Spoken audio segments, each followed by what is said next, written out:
Pick the Nintendo Shack and pray. Frederick from Fire Emblem Awakening says, yo.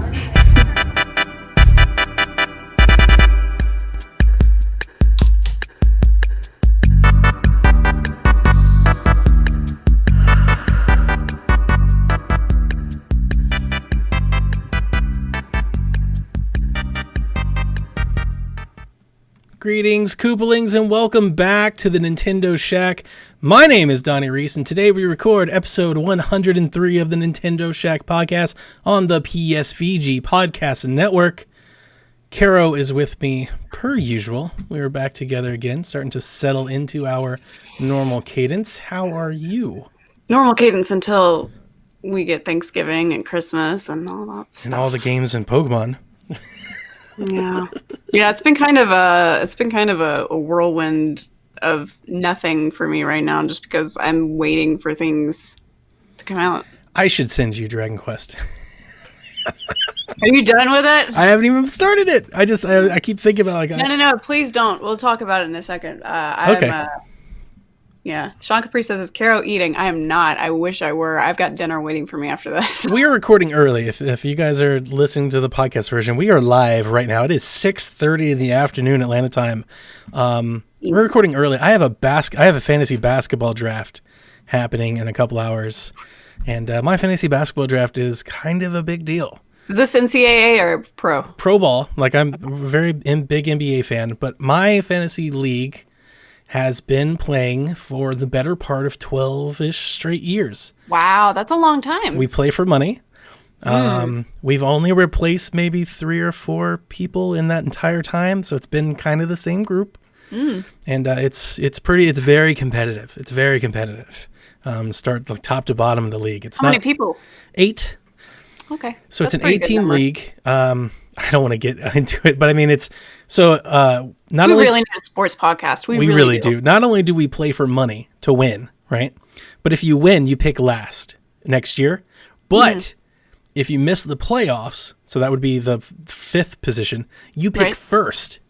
So there's this whole different game of you can play to win, but you can also like play for next year and you can trade picks and everything. Anyway, long story short, I got a lot of picks. I'm set for this year. I've got a lot of picks to make, so I'm very excited. So, Caroline, thank you very much for recording a little early for me dude, today. I appreciate it. I like doing it before my nighty-night time. I like to have some wind-down time before I go to sleep. Now, I mentioned last week on the podcast, we want to do a little something new for the patrons. Yeah. But because this is the first time that we're doing this, I'm still going to read all of our producers that help produce the show over at patreon.com/PSVG. So thank you, Callow, Barry, Josh, Chris, Devin, Kyle, Benji, Paul, Joel, the Professor Switch Voss, and Haley Nicole Miller, who just jumped on the Patreon. You may have heard her today on the master feed as a co-host over there at the PlayStation Experience. So congratulations to them. Great inaugural episode. There you go. So I'm very excited to see how that trio continues to do things. And when they get Seth and Justin mixed back in there, we'll be off and popping over there in PlayStation land. All right, Caroline, to start the show, we're going to do a Mad Lib. For a special patron that you're going to choose. Here's the thing. Okay.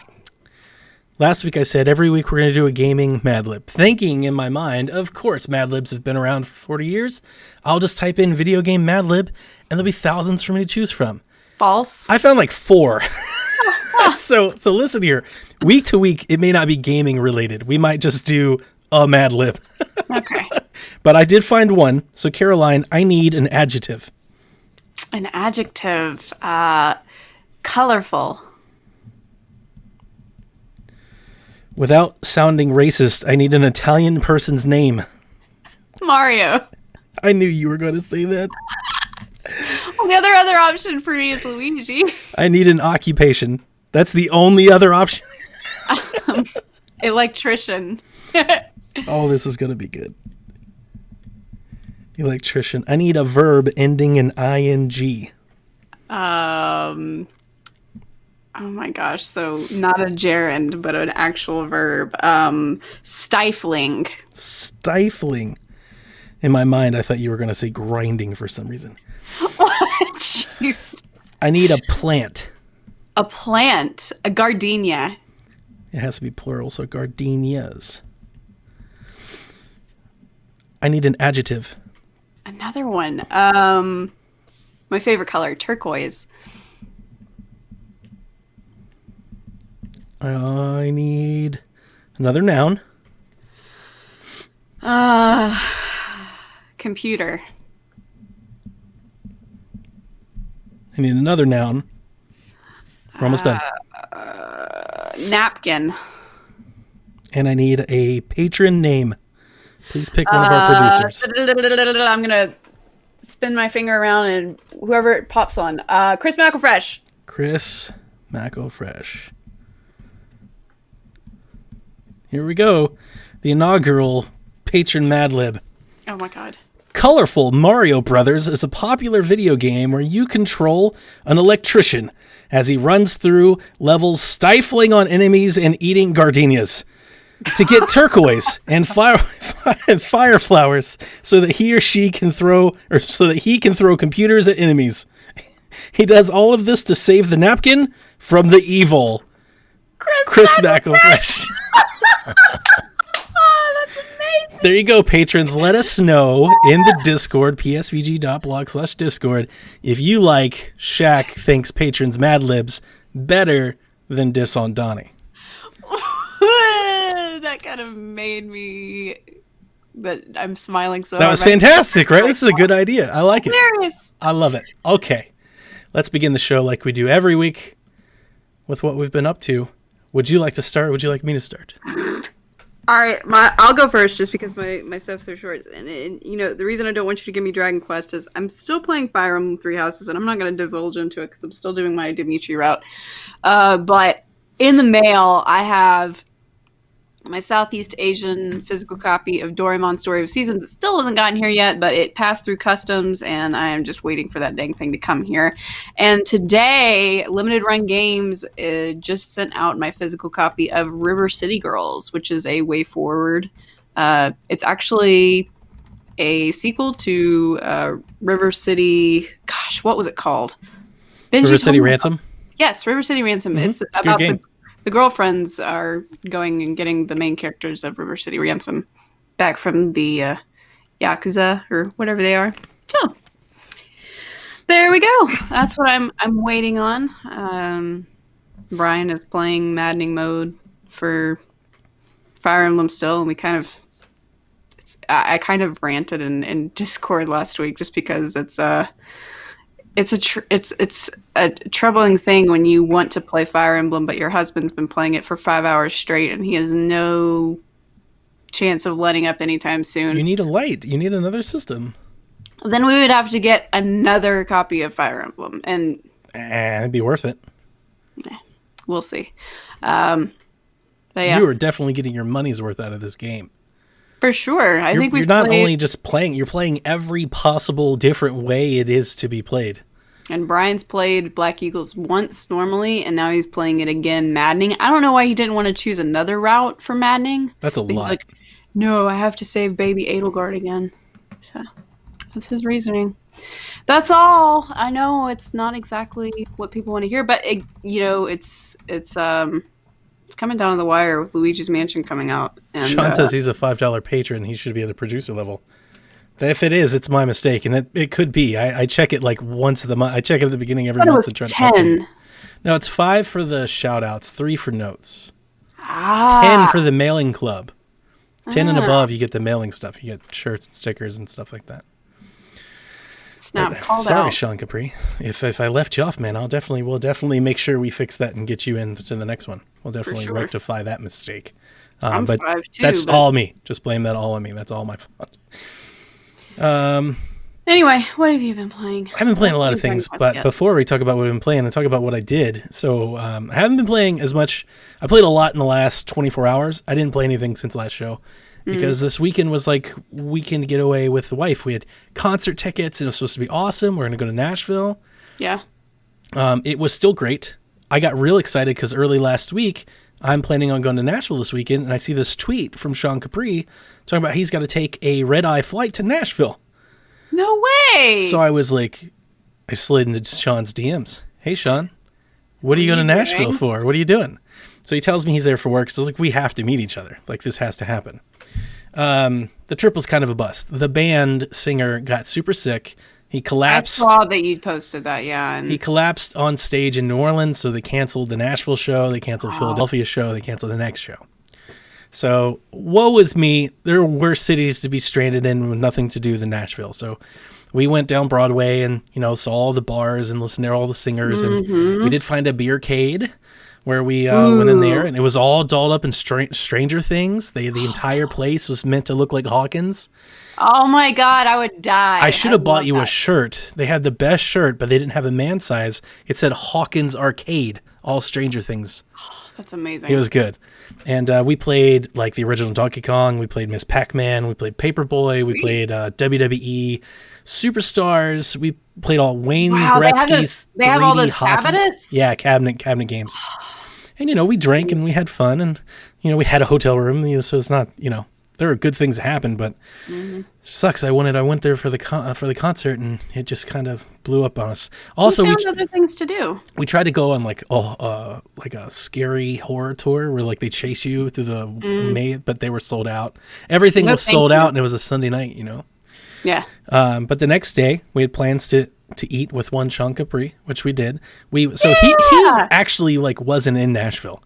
He was like 20 minutes down the road at the Gaylord. So we went down there to meet with him. He was also running late. He got delayed and everything in Toronto and all that. So we were supposed to eat at the Gaylord, which I knew was going to be expensive. I've been to a Gaylord resort. I was like, it's going to be expensive. Did not know that they charge $40 just to park. So I was like, Sean, you're expensive. Sean, I can't buy you lunch and park. I can't afford to do all of it. I thought I was going to pay, for $80 cheeseburgers. I can't do that and $40 parking. So I asked him if we could just meet somewhere. I'm like, hey, let's just meet somewhere. And he said, yeah. So we found there was like a Bob Evans, a Cracker Barrel, and something else. I don't know. I couldn't find it. That was the nearest things we drove around and found. So I went and pick up Sean, swing in, pick him up like I'm, trying to get out of there like I robbed a bank so they don't charge me. And Melissa got a table at Cracker Barrel, and I got to hang out with Sean Capri over lunch, and we just... Sean, has Sean ever experienced Cracker Barrel before? Because Brian No, it was his first time. Oh, see, that is good Southern, authentic Melissa stuff, made the comment that he said Southern. Southern? Melissa was like, does he always say Southern like that? Southern? Sean, I think it was just his accent. I honestly didn't notice it, but that's what she said. She got in the car and she's like, that is precious. So, Brian and I had Cracker Barrel after the game on Saturday. We did a to-go order. We picked it up. So I was eating Cracker Barrel leftovers for like 2 days because it's cheap, it's starchy, it fills you up. It's good food. We had 2 cheeseburgers. They were fantastic. And you should have given him the breakfast, all day breakfast. Well, it was like 1. It was 1 Central Time. So here was the thing. So I felt like a bad host because I was rushing. We had to get back in time to get the dogs and the kids. Jack has to be picked up at 6:30. We were eating lunch at 1 p.m. Central, 2 p.m. our time. Pushing it. I got to the daycare with 13 minutes to spare. That's how close we ran it. So I got everything out of that lunch I could possibly get with Sean Capri, and I left like right when we absolutely had to. And of course, Melissa anxiety was, she was like, we gotta go. At one point, while we were waiting for Sean, I was like, you need to stop. All right, you need to stop. We'll figure it out. If we got to pay them extra, we'll pay them whatever we want. I'm having lunch with Sean Capri. Chill. Yeah. And it was a blast. What are the chances of him ever being in the States again? Total coincidence. Now, he comes down a bunch. He's going down to New York a bunch. But, like, what are the chances he and I would be in the same city, outside of an E3 thing? It was really, really fun. I love Sean. I love that I've gotten to know Sean. Sean's great. Outside of, like, Sean Capri podcast personality. I consider Sean a friend. I like knowing the Sean Capri. Right. And he brought me some Nintendo Power magazines. Oh! That were supposed to go to Guru and Jacob, which made it even better. I kind of want to light the Donkey Kong one on fire and send Jacob a video. No, don't do that. You know how much that's worth? So what I really want to do is I want to own the original copy of Nintendo Power for Super Mario Bros. 2 and then the final version, and I want to frame them and put them side by side. One of them he gave me is a beautiful, colorful walk through Super Mario 3. which I love. Those are the best. Those So big inserts. good. Oh, yeah. Posters, so good. So Jack's been doing those. He also brought me 3 Link Adventure cups. Oh, so you have cups now. I got cups. Yep. Yay. Did that too. And, we talked a little bit about podcasting. We talked shop, but to be quite honest with you, we talked about his job, amongst other things. Just sat down and hung out, talked about kids. We talked about something I can't name, but Sean knows what it is, and he's listening to chat. He just needs to take me up on my offer. He knows what I'm talking about. Uh-oh. But getting into what I'm playing, I got back, got the kids, got everything, started playing games. So we started playing games as soon as we got back. I want to start with this Fortnite thing. All right, so this Fortnite craze has been an awesome take in marketing. The most popular game in the world turned itself off and stopped. Like, when could you imagine what other game would have the goal? Is it still down? No. Is it still off? Nope, they shut it down for 48 hours. You just couldn't play it. You logged in and like a black hole appeared and sucked everything. Everything disappeared and it was just offline. And which was really cool. It had everybody talking about it, all these little codes and numbers and things. Well, what's up? What's the deal now? They just started their next chapter. Yeah, they brought it back with a brand new map, all new stuff. You got boats, you can go fishing, and all kinds of new stuff. So they just basically kind of relaunched a new game. That sounds more sandbox than it was. All of your progress is back. Everything comes back with it. I played it on Xbox and I played it on Nintendo Switch. Mm-hmm. On Switch, when I first played it, now this was right after the update. I mean, so like it went live and I was in an hour later. Portable mode was running pretty sluggish. Pretty sluggish. I was like, wow, this is not nearly as good as it was. But I got to admit, later that afternoon when I got Jack from daycare and brought him home. I think it was probably a server issue. How many it could have were been. On it? Yeah. But we played it docked and it played as good as it ever has. And I got to say, I think it looks better than it did. Looks really nice. Like the Xbox version obviously is cleaner, more vibrant, but the comparisons, having played both that day, were closer than I remember them being the first time I played Fortnite. So it was really cool. We got the battle pass and we started unranking levels and all that. So we're kind of back in on the Fortnite train, along with everybody else getting in there, trying to see out all this new stuff. We got Overwatch. I have played the Overwatch. Okay, so I started reading some things today before our podcast that I gotta say I was a little, I don't know, disappointed is not the right word. It's just stuff I obviously wouldn't agree with. I think Overwatch on Switch is pretty great. We played it for hours last night. We started playing maybe right after I got Jack. He played a little Fortnite, so maybe 6:30, probably till 10:30. We played that game straight, and we just kept doing, like, they have these Halloween events.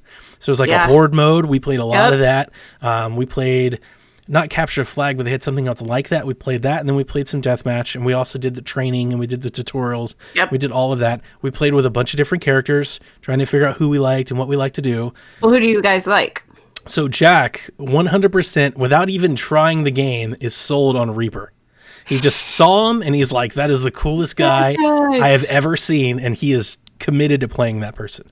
Cute. I was a little bit more picky. So I went through, and I saw everybody, and I picked out, like, 5 that I thought were cool. I started playing with them.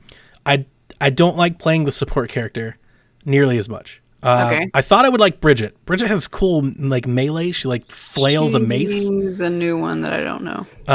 But she's a support, which means like her main job is to heal everybody else. And if you're trying to do damage, you got to be really close, and she doesn't do all that great. So I was like, I'm going to be a tank. I'm going to blow up some stuff. I played as Diva a little bit. I like Diva. It's okay. I played as the mouse, whatever that thing is. And I played as Reinhardt. There's a mouse, like a gerbil. Reinhardt. Yeah, I know which one you're talking about. I don't know its name. I forget its name. But yeah, I like tanks. It's fun to have like the turrets, but I feel like they're, I don't know. I just never I could never like gel with their secondary attacks, their weapons, like their power-ups. You know, because I was thinking like Splatoon. Splatoon, you've got the roller or the gun or whatnot, but then you've got your grenades and all these different sub-weapons. I wish I could customize the tank sub-weapons, because then I might play it. I mean, I'm sure it's all about balancing and all that, but I didn't really like, because all of their stuff is like a shield bash or like a defense. It's like a defense power-up or something. It's not like really attacks. So I've really settled in on Torbjorn and Junkrat. Junkrat. Which I like a lot. Yeah, a lot of people like Junkrat. Torbjorn lays down a turret. So you can turret, and he has a powerful special where you like basically like spew molten lava at folks. And then he's got a cool gun. And he's got 2 guns. He's got both trigger guns, so he can shoot his regular. It's kind of like a lob grenade. And then he also has like a shotgun blast. So that's more my style. I get in there, mix it up, really do some damage. And then Junkrat just like he throws down traps and grenades everywhere. It's just explosives, just dynamite and explosives all the time. I love that stuff. If you've ever seen me play Anthem or Call of Duty, like, yes, blow up all the things, all the explosions, rocket launchers, big fire. Let's do stuff big away. I like Reinhardt. He has a huge hammer. Dude just like go around and smash the crap out of people. But I was way more successful playing as, I guess, the damage class, I think. So you've got supports, tanks, melee. Yeah, whatever that group is. It's the bigger group of the game. I'm way more successful playing the game that way. Probably just because I haven't learned the other strategies and stuff. I generally play DPS too, so. Now, I am obviously not the person to give you any sort of professional criticism regarding the port. But here's what I won't tell. I mean, I've seen people play Overwatch. I know what it is. It's not like I just turned the game on for the first time yesterday. It was the first time I played it, but I know what it is. This port seems to be, in my opinion, fantastic compared to other big ports that have come to Switch. It's way better looking than Doom or Wolfenstein. I mean, I just think it's maybe the style. I know a lot of people are very concerned about the frame rate. It's 30 locked. I know that there's a difference between 60 and 30, but the frame rate is solid. I did not run into any issues where I felt like the frame rate was dropping, or like there were no dips, there were no skipping, there was no jitters. It felt very solid as a shooter. I played online. I didn't have a problem getting into matches. That's good. So I was a little caught by surprise when I like looked it up today, right before I left work. Actually, I was like, I want to see. Yeah. Yes. Yeah. Kotaku, Polygon, they all have articles talking about how bad it is. And I was like, is it really that bad? I don't have any issues with it. We had a blast. We had so much fun playing it. Jack played it for a good 2 straight hours. That's all he wants to do is keep playing it. And you're right. That's all that matters. I'm sure, obviously 30 is not 60. It does look more vibrant, crisper on other consoles. Like we were talking about with the Link's Awakening thing, I don't notice those things. I really don't. One of the things I noticed in one of those two, I think it was Kotaku, they did maybe 2 paragraphs on how the Switch doesn't have good online communication tools. And it's like, well, duh. You knew that when the game was announced. Like, if you just been waiting to, I don't get it.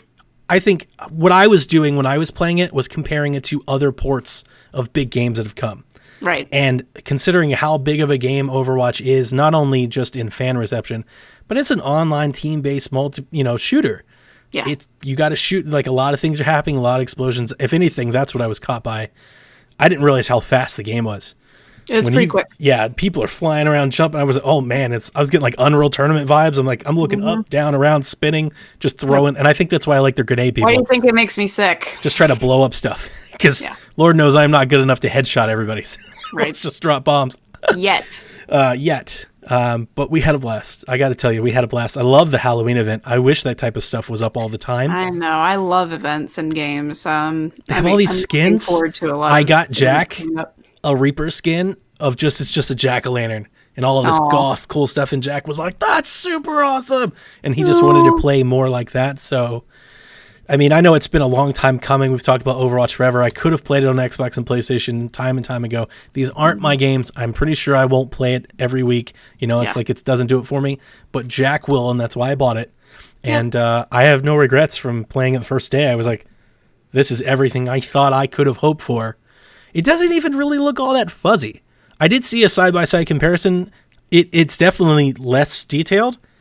But to be honest with you, like, the look of the game is there. There's so much going on that I can't see them actually taking the time into making everything fully, like, it lends itself well to that cel-shaded kind of cartoony look. I was going to say it has that like Marvel Ultimate Alliance vibe in the textures and how they present stuff. But like Doom on Switch is a pretty muddy game, especially when you play it portable.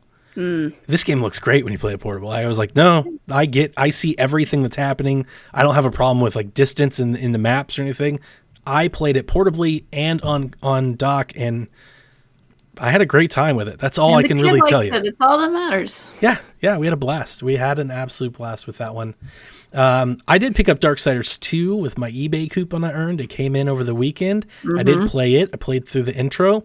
That is as good as that game has ever looked. Now, hard pressed to be like this, this game that's been ported a billion times looks great. A million times, yeah. It does, but it does look great. If you've never played it, the Switch is a great choice for you. Now, you can get it anywhere else, probably cheaper, but the idea that I was playing an open world game like that and it was looking as good as it was on the go, I was playing it in Nashville, like on my Switch. I was like, right, this is fantastic. Like it looks great.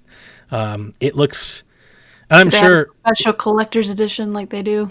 Yeah, no. Yeah.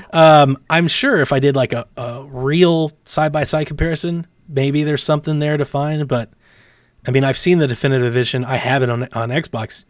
This looks largely the same thing, which, it's an old game. It should, I would hope, but it looks fantastic. It ran great, had a blast. You know what? One thing I want to say about Overwatch, immediately turned off the gyro controls. It was weird. Not that it wasn't...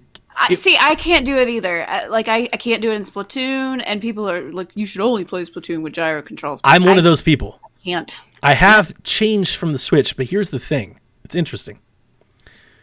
I like gyro controls in Overwatch when you're playing handheld. It's good.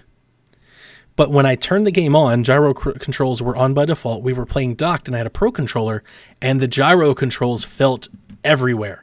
Maybe I need to tune it. Maybe it was just way too sensitive. Yeah. But I'm talking like I was barely moving my controller, and the thing was like panning. I was, what the hell is happening to my controller? It was throwing me for a loop. Yeah. So I immediately turned it off. I did later turn it on later in the night when I was playing the Horde mode. I turned it on playing portably. It was totally fine. So I set it, and you can set it just like Splatoon. I set it to allow controls only in handheld mode. And that's how I play Splatoon. I play with gyro when I'm playing on the Switch, and then when I dock it, I turn it off and play with the sticks. So I don't know. I don't know what that means about me, or if that's something that other people agree with, but that was I'm just old school and vertigo induced. The last thing that I played is a game called One Night Stand. Yeah, that was that indie that they it's kind of like a visual novel almost. Yeah, exactly. And it's it tells the story of exactly what you think of you having a one night stand. You play as a male protagonist. Interesting thing about this game is that there are about 12 different outcomes that you can earn in the game. Wow. Judging from like funny to, trying to be somewhat heartfelt. I enjoyed the game. I liked it. You can beat the entire thing and get all the endings in about an hour or so, hour-ish and a half. All of them? Maybe 2 hours. I'm sure if you didn't look at a guide or anything how to make because it's not just about the decisions you make, they're also in which order you make them that determine the outcome. So maybe if you played it straight through and never looked up anything, it might take you a little longer than that. But we unlocked like half of it without checking a guide. And then I pulled up a guide because I didn't want to keep replaying the same thing over and over again. So I was like, we'll just get a guide and we'll look at the endings. So we did get the ball. Very, very funny game. And at times, there was this one time where one of the hints that they give you is you can leave at any time. So as soon as the scenario started, I tried to leave. And the game was like, you can't leave yet. You got to get your clothes. And I was like, I'm leaving. And I just kept spamming the button. It took about 20 presses before the character was like, F it, I'm out. And he ran away naked. And the game is like you run through the streets as people look out their windows and call the cops and stuff. It was very, very funny. There was also another scenario that I did a screenshot and posted in our Discord where you totally steal the girl's panties. I saw that. And you wear them. I wonder how much of this is based on real life experiences from the developers. It was very. Who comes up with that? It was very, very funny. I think the game is okay to good. I wouldn't go out there and like if you like those type of games. I wish it would have been. The game could have been taken to another level if it was voice acted. It's all text based. Oh, okay. Also, the animations that are on screen in the dialogue, I felt were very repetitive. Maybe I don't want to like do a disservice to the developer, maybe 5 or 6 animations. But if you're going through the story 12 times, you're seeing a lot of them over and over and over and over again. But it was cute. I definitely think this is if you're a person out there with a Switch and you would like to get maybe a female companion, a wife, girlfriend, sister, or something to try a game, but they're not into games like I often do with Melissa, this is right down that alley because the entire game is all about being a snoop. You're just snooping through this person's room. So you're looking through her journal, you're looking through her wallet, you're checking her computer, you're looking through her drawers. You're just going through a room, trying to uncover all of the little clues you can to solve the puzzle and get out of there. And there are endings where you guys are friends. There are endings where she throws you out of the apartment. There's all these different stuff. You know, it's a mature scenario in terms of it being a one-night stand. You're waking up the morning after, but there's nothing very mature. It's all a lot of innuendo. There's nothing like explicit or anything like that. There's no like anime or anything like that into this at all. It's, you know, it's pretty, I'd say in that regard, it's pretty PG if that's what you were thinking. It's pretty PG in that department. You know, they're like, and you know, at one point he's like, and then what else did we do last night? And, you know, it's more like she kind of laughs it off and she's like, you know what we did last night. And that's kind of what they do with it. So it's all innuendo. Melissa did say she really enjoyed the art style. She liked the way that the visuals are presented. So everything is it's flat, it's comic, like sketch drawn. But they kind of do that. I don't even know how to explain it. You're the artist. There are like lines that kind of like, I don't want to say like vibrate, but they kind of like represent like shaking or something like that when people are moving. It's kind of like not like a Charlie Brown like motion, but like a Charlie Brown like comic strip. Right. Like that kind of thing. She liked that. She thought it was really, really cool. So I think I bought the game for $5 or $6. I think it's $7.99. I think they even discount it from there. Yeah. You know, an hour or so, $7. I think that's okay. You know, I know a lot of people judge games differently, but we had an entertaining evening with it, having a couple of drinks and walking through it together. It's a very easy, you can play with motion controls if you want, but it's a D-pad, one button type of game. You point at the thing you want to do and you click on it and it does something. So, you know, it's very accessible and I enjoyed it. Cool. Definitely. Caroline, we're going to bust into our news block and we're going to talk about Pokemon stuff. Now, I know you put down some stuff here. Nothing but Pokemon. I'm sorry? So it's like there was nothing but Pokemon. There was nothing but Pokemon. Why don't you walk us through this news? Okay. So, first of all, last week, a little bit, I think maybe it was over the weekend, their file size was revealed for Pokemon Sword and Shield. It's 10.3 gigs. I like this. This is exciting. Yeah. So for reference, I think Sun and Moon was around 3 gigs, and Breath of the Wild is 14.4 gigs. So we're on the spectrum of closer to Breath of the Wild for, file size. I can only imagine how much of that is the wild area. How long? To be clear, that doesn't mean that the game is Breath of the Wild big. Well, right. But I mean, the amount of content, the detailing, textures, the models, music, stuff like that.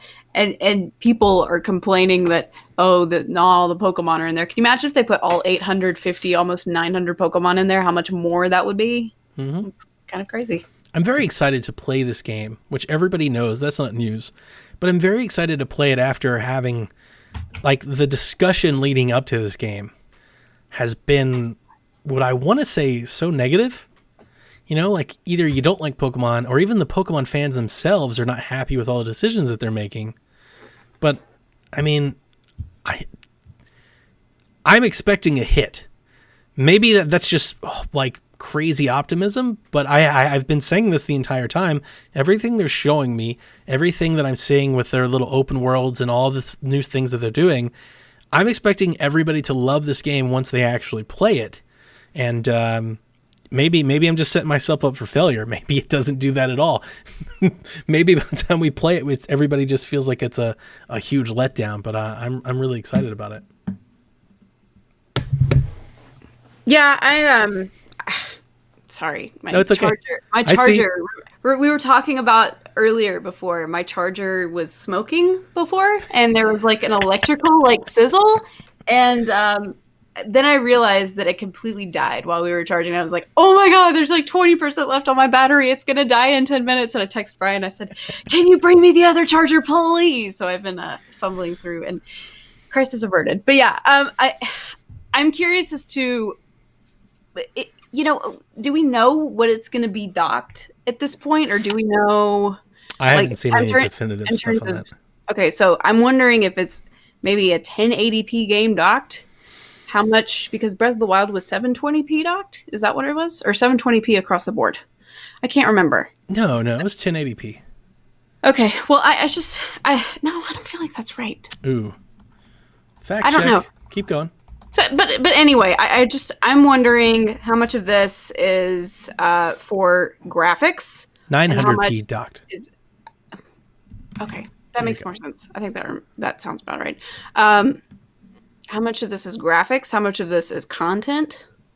Obviously, we're not expecting huge, big open worlds like Zelda. Right, but huge, big world for Pokemon.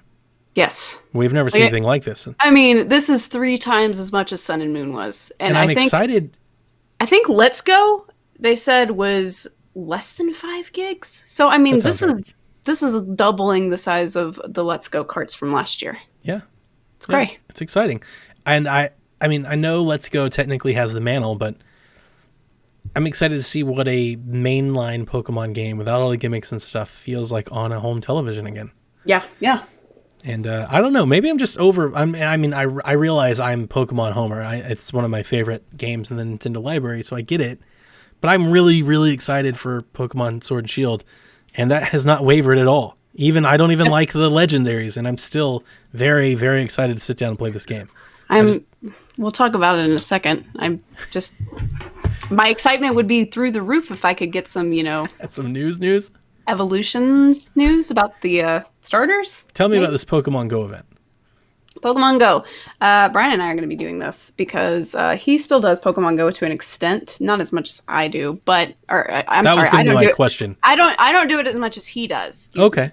Because he goes into the city and he sits at his office in the skyrise, and he's just like flipping things all day while he's in Midtown. Wow. He's able to get stuff all the time.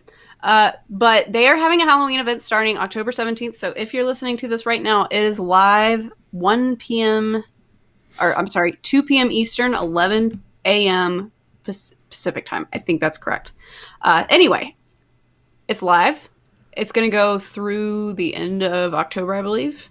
Probably till the beginning of November. We get some cool things like Darkrai, the mythical, is going to be in 5-star raids this time around. He's kind of spooky. There's going to be limited time research and field tasks. Yamask is getting added, and the shiny Yamask is getting added. That's the one that looks just like... It's the smaller one from the sarcophagus. I can't remember what the sarcophagus names is, but the one that's just literally like a ghost spinny face. There was zero creativity when it came into making this Pokemon. I'm just going to say it right now. They added some more items to the player costume shop. So this is something if you want to dress your character up, if you pay the coins and stuff, you can get a Pikachu onesie. For Donnie, you have a Cubone cap, a Litwick cap, which I think is adorable because I love Litwick, a Mimikyu bag, and a Zubat bag. And what? You want to say something? No, keep going. Okay. My favorite part is catching the costumed Pokemon, which stay permanently costumed. So we normally always just have a special Pikachu. They had like the sunglasses Squirtle one time. But this time around, we are getting 4 costumed Pokemon. And they normally do the Witch Hat Pikachu, but this year they're doing Pikachu in a Mimikyu like hoodie. Super cute. So it's like super Inception with a Pikachu, Pikachu. We're getting a Yamask Squirtle, Shedinja Bulbasaur, and Donnie's favorite, Cubone Charmander. So tell me, what does this Charmander look like? They have pictures online. I haven't seen it yet. It's like basically a Charmander with the little Cubone hat. Okay, so he's like wearing his head mask. Mm-hmm. Okay, that's probably not enough for me to re-download and play it, but I at least wanted to ask. There's a cap that you could put on your character. Yeah. It's Cubone. And they're also going to be having shiny versions of those, so, it's going to behoove you to even go out there above and beyond. I'd be way more excited with Go if we still had the National Dex type thing. I was very excited with Go when I was thinking that I could take Sunglasses Squirtle and play with it in the game. That there would be like this whole Pokemon game universe. I was so excited for that. And when that basically kind of, I wouldn't say it's out the window, but it's probably not likely. I'm less interested now. Pokemon Sword and Shield had a trailer that arrived this morning, giving us new Gigantamax forms from Generation 1 Pokemon. We got to see Big Fat Pikachu. We got to see Stay Puft Eevee. We get to see Godzilla Charizard. Stay Puft Eevee. You like that? Yeah. We saw Long Meowth, which has set the internet ablaze. Say it right. Long Cat Meowth. And I didn't see Butterfree, to be honest with you. I didn't watch the whole thing. Had like some different wings. How do you feel about them presenting Pokemon Sword and Shield as kaiju monster fight game?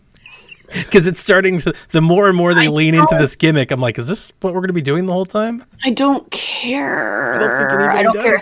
I'm kind of mad that they don't have Mega Evolutions, because I would rather see like a cool Charizard Mega Evolution with the fire. Now, the fiery wings on the Charizard is pretty awesome. I will say that. Rebecca also brought up a good point today. It's like, why are they leaning so heavily on these Gen 1? Like everything we've seen for new Galarian types and all these Gigantamaxed Pokemon is all Gen 1. I think it's probably because that generation probably resonates most with fans of the video game. Maybe. So they're trying to appeal to them first, like early, before they start unveiling the new ones. Maybe. I don't know. But we should also note that you get the Pikachu, you get the special Pikachu and the special Eevee that Gigantamaxing if you have those respective games from Let's Go. Yeah. Save files. It's pulling from save file. And then if you buy the game, I think within a certain amount of time, but like between November and January, you get the Long Cat Meowth. It's a special Meowth that gives you dog. It gives you coins. It looks gives dumb. You it's the whole thing is dumb. Let's be real. That's a good point. The whole thing is dumb. I like Charizard. I think Charizard looks cool. I like Fat Pikachu. I'm always down for Fat Pikachu. I'm trying to turn Kirby, my cat, into Fat Pikachu. Don't do that to your cat. Don't do that. I'm more interested in probably making us some more now that you said Stay Puft Eevee. I need like some marshmallows. That's all it is. Chocolate and graham crackers. Giant fur. Ray, what did you do? We watched that this weekend. When we came back, we watched Ghostbusters, the kids' first time. I guess. Whatever. I'm not into Gigantic. I never has been. Like all of this, it's like I could do without all of this. I'm a little leery of how much they're pushing on it. I'm more into like the raids and stuff. Like that's okay. Here's the real question. How much of the gigabytes are these big, gigantic forms of Pokemon picking up? Well, yeah, as I say, if you want to talk about one thing that could really sink this, if the gameplay of this game is really centered and focused on this, that could hurt a lot of people's opinion if you're just being forced to Gigantamax all the time. I think it's going to be required for a couple of battles, but I really think that most of it was, we're making you play in these huge soccer field type arenas now, and we need somewhere to fill the space. Yeah, like I said, I think this entire thing goes to they need to fill the screen. You got 78, 80, 60, 55-inch TVs out there. You can't have a little 2-inch Pikachu on it and a giant empty space. They needed to fill the screen with stuff. I don't know.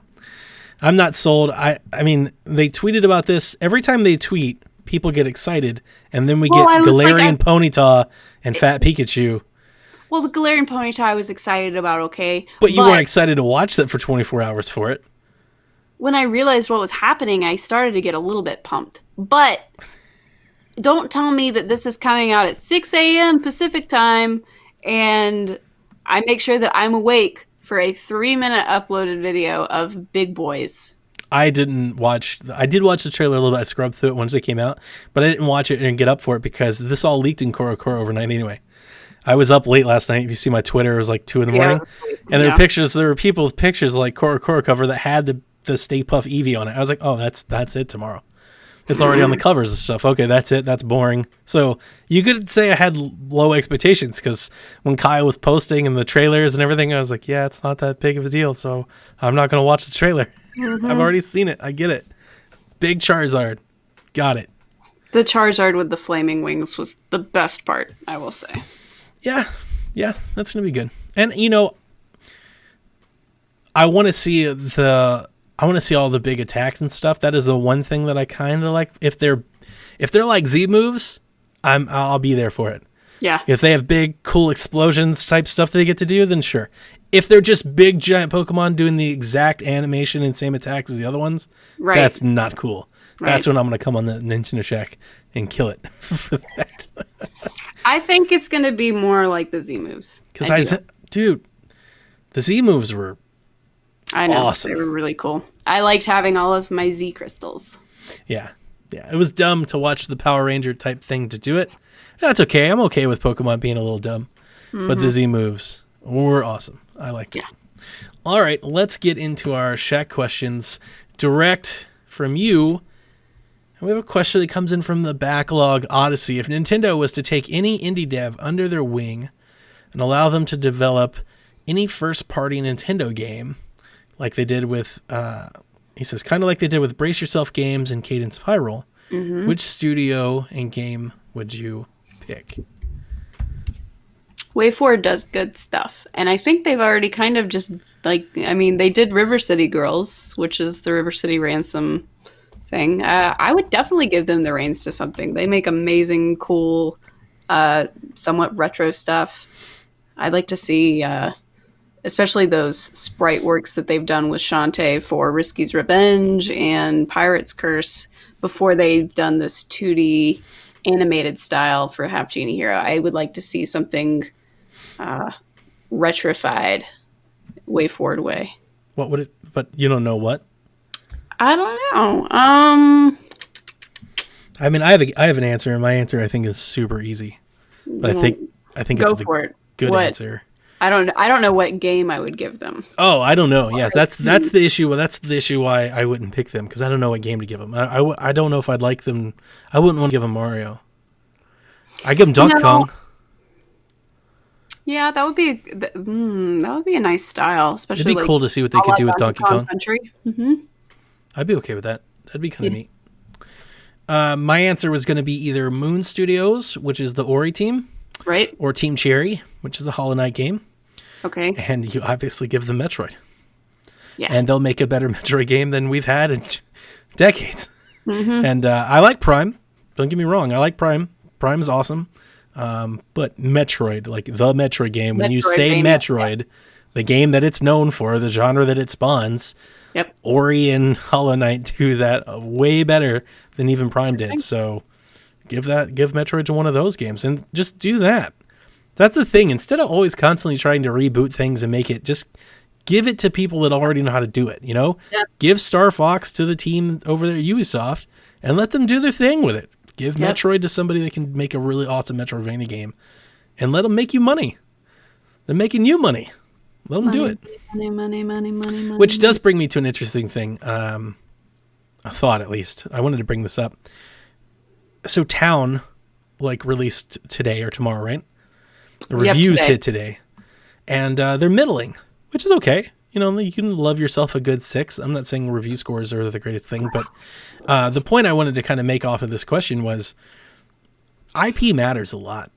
And I think Game Freak is an excellent example of that. Game Freak really has not hit on anything that they've done outside of Pokemon. No. And other people have tried to make Pokemon-like games, and they don't hit because it doesn't have Pokemon. Mm-hmm. And you start to wonder, how important is it to have a developer that can make an amazing game, or how important is it that the amazing game resonates with customers that want to buy it because of the IP? Right. And I always think of that with Game Freak, because they had Harmo Knight, and they did Timbo, the Badass Elephant. I was thinking about that. They have all these different games that they release, and I had this conversation with Rebecca in the Discord. Game Freak seems so quick and often to tell you that they're not just Pokemon. We're not Nintendo. They're so almost defiant in it. Right. But they don't have anything else, no matter how many things they keep trying to push. I'm not saying they're bad games, don't get me wrong. But it's not Pokemon. You'd imagine if they didn't have Pokemon, if they would even still be a thing. It's weird. Drill Dozer. I forgot about that game. And I like that they get to flex their creative muscle. I do. I'm not saying anything like that. By the way, but they're 30 years old today. wow, that's awesome. Yeah. That's awesome. Yep. So it's just something I was thinking about today because I can't say I was greatly looking forward to Town. You and I, when we talked about it after E3, I told you that I kind of felt like maybe it was a smaller indie-ish kind of experimental title. Right, By all right. accounts, that seems to be the case. I'll probably still get it. I'll just get it on the cheap. I've got plenty to play now and have Luigi on the way, so I was never buying it day one anyway. The less, like, I was expecting it to be a big title or on par with, it's not. Has a great look. This stealth released though so quickly. It has and that's when they stop presenting it as a major, like that's when it's like, okay, they don't think this game has the juice. Nope. But it has a great look. I give it that. Yeah. I mean, I've always, since the day we first saw it, since it was unveiled, it has a great look. But so do lots of games. But it's interesting. The Game Freak constantly, they seem adamant that they're trying to make something happen. You would think that a company with its resources and the amount of people and the name, that they'd have found something that stuck to the wall, something they could continue, a secondary franchise. But they haven't been able to make it happen yet. Tales from the Fandom podcast asks us, what franchise would we like to see come to Switch in 2020? I feel like we've already answered this question. Yeah. Well, I'd like to see Splatoon 3. You would like to see that in 2020? Yeah. So I'd like to see that stay away for a minute. Oh, I think it's time because between 2015 and 2017, that was from Splatoon to Splatoon 2. Granted, we needed something for the Switch. Sure. And that's why. It's only 2 years. I mean, with the campaign and all of the Splatfest finished, and Splatoon 2 is kind of just dead right now. I think they had update 5.0.1 recently or something like that. There's really nothing going on with Splatoon. Yeah, but I mean, games typically take a good 3 to 5 year dev cycle. Sure. And 2017 to 2020, I mean, I guess you're on the front end of that 3 years. I mean, I would like to, when Splatoon comes back, I would like to see Splatoon come back in a big, major way. Yeah, there needs to be a shakeup and not just a sequel. Yeah, and I mean, I know Kevin said that a bunch, and I argued when it was announced, when Splatoon 2 was announced, everybody kept calling it Splatoon 1.5, and I think the campaign and all the different maps and all the different stuff warrant a different game. I mean, it warranted its sequel. I don't think that's the issue. I would just like to see them shake the formula, like the actual root of the game, not just more content. I see. I'd like to see new game modes. I've often said I think Splatoon is ripe for party modes. They need to add some party type modes in there, like some Nintendo type stuff. Yep. I'd like to see some of that get in there and come back and be like, we're changing the way you play Splatoon. You've got your deathmatch, you've got your turf war, you've got your campaign, but check out these mini games you can do and all this different type of stuff. Right. Get wacky with it, like Labo. Like there are Labo games where you play golf by with cars. Sure. How cool would it be if you shot it, if you did that with Splatoon characters? Yeah, it's pretty lacking in local multiplayer. There is the local multiplayer option, but people don't really play it for that. They play it for online. Mm-hmm. So any type of stuff like that. I could see like Arena Warfare. Not so much just like their little maps, like bigger maps, vertical maps, larger maps. Right. There's a lot of things they can do with Splatoon, and I would rather them maybe stay away and just kind of tuck away for a little bit, come back strong, real strong, versus just here's more Splatoon. Which, don't get me wrong, if it was more Splatoon, just new map, I'd still buy it. I just think that it's so huge in Japan that they would be like, the longer they go without it, the money that they're just not making money on it, and they could. It's a very good point. Good point. It's huge. I mean, my answer, Tales from the Fandom podcast, is Mario Golf. I feel like a broken record. We do need it. Oh my That's gosh, the franchise I would like to see come to Switch in 2020. I had a Mario Golf dream the other night. See? Dude, I mean, like, it's By real. the way, Sim Golf coming back. I know. I talked to the developer today. Yeah. I don't think he realizes. I tried to explain to him. I was like, no, you don't know. You think you know. I was like, I am the perfect person to interview for this game. Yeah. I was made for this. This is my fate. This is my destiny. It's a big deal. This is what I'm here for. I'm so excited. You know, the first thing I'm going to ask them is if they're going to bring the Switch. Please, for the love of everything, bring this game to Switch. It needs to happen. I mean, I'm going to get it regardless, but I want to draw on it with a stylus and like make my course. And oh man, I'm so excited. For you guys that don't know what I'm talking about, you don't venture to our Discord.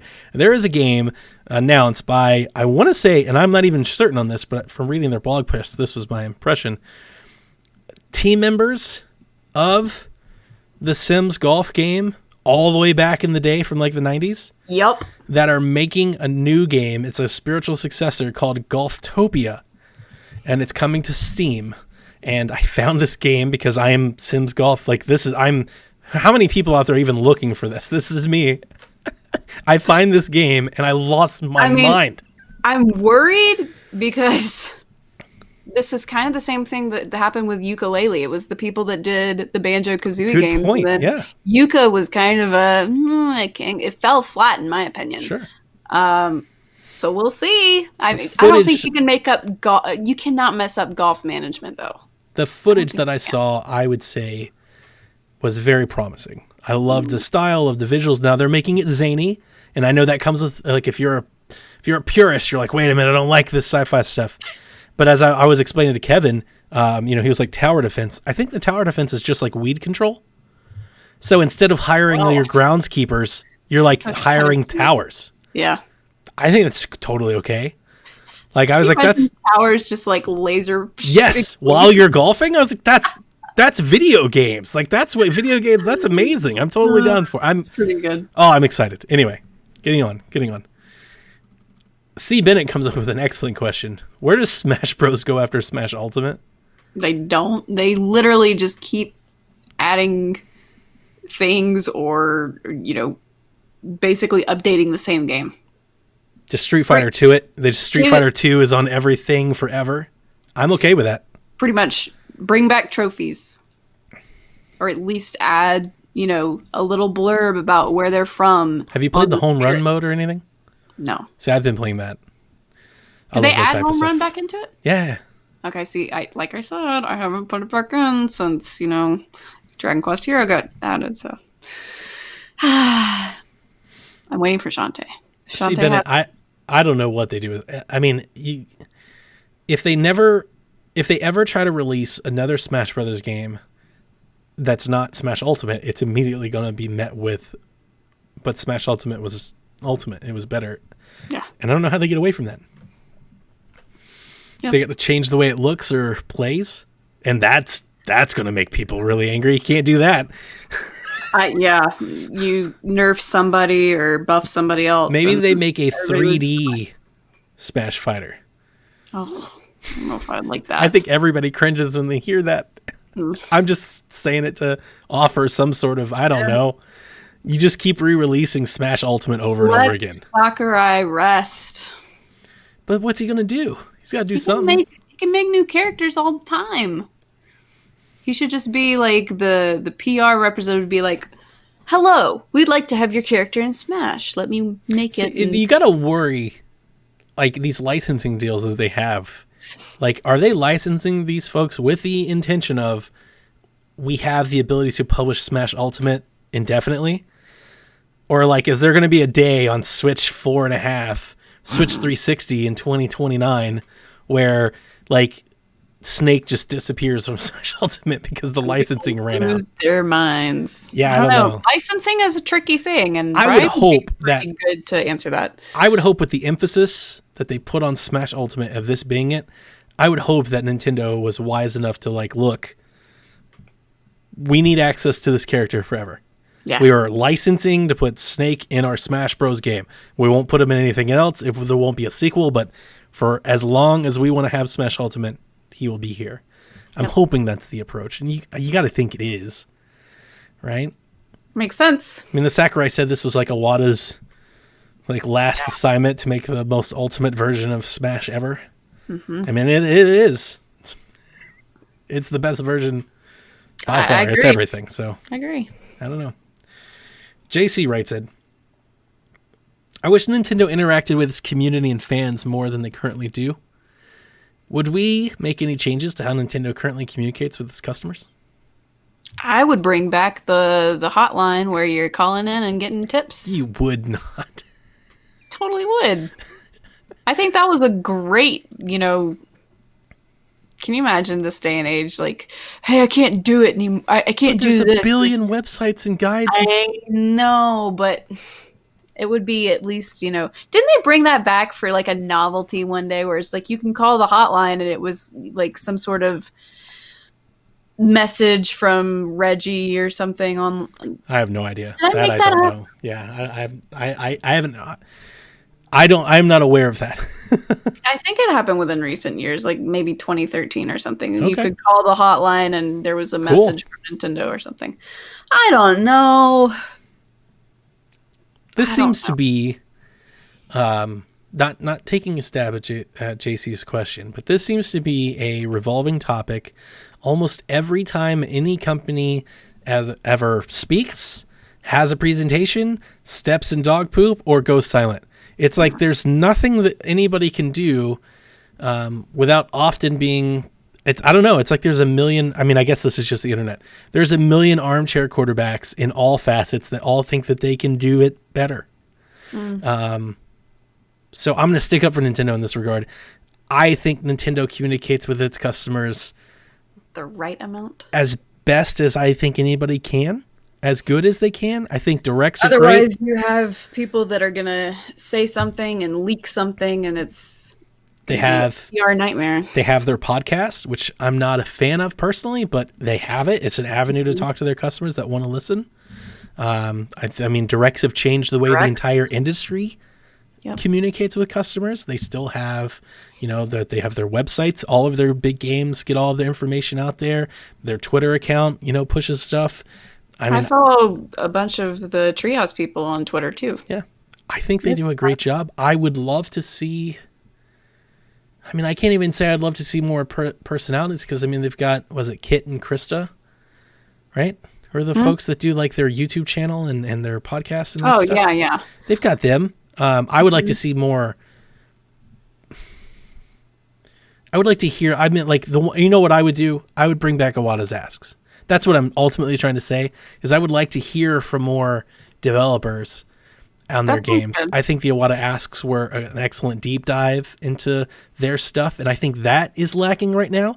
I don't think that's necessary, by the way. I don't think they need to do that to be a better communicator to their fans, but I enjoyed that content a lot, and I would rather have that than the podcast. But Well, I think one of the coolest things that they've done recently over the past year is Sakurai doing these sort of live stream, let me show you how the character works, as opposed to just a recorded video with a voiceover. I would love to see like Bill Drennan just sit down with the Splatoon guys and be like, guys, tell me about Splatoon.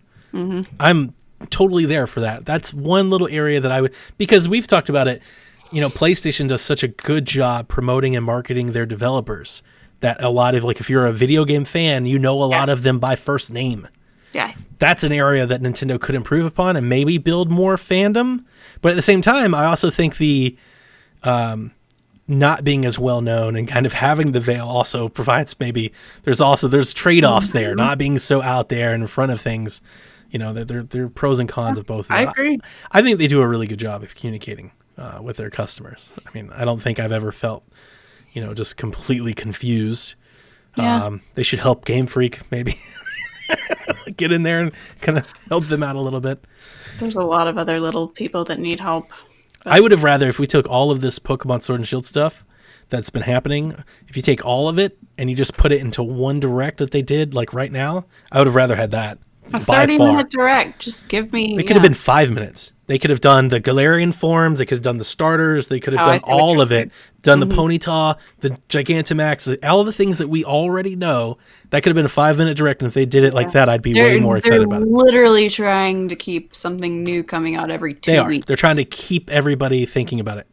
They're trying to stay on people's minds. But, and that's smart. Like you can never just forget about it because they're constantly reminding you about it. Yeah. But I would rather make a bigger splash than these little bitty waves. Sure. That's my approach.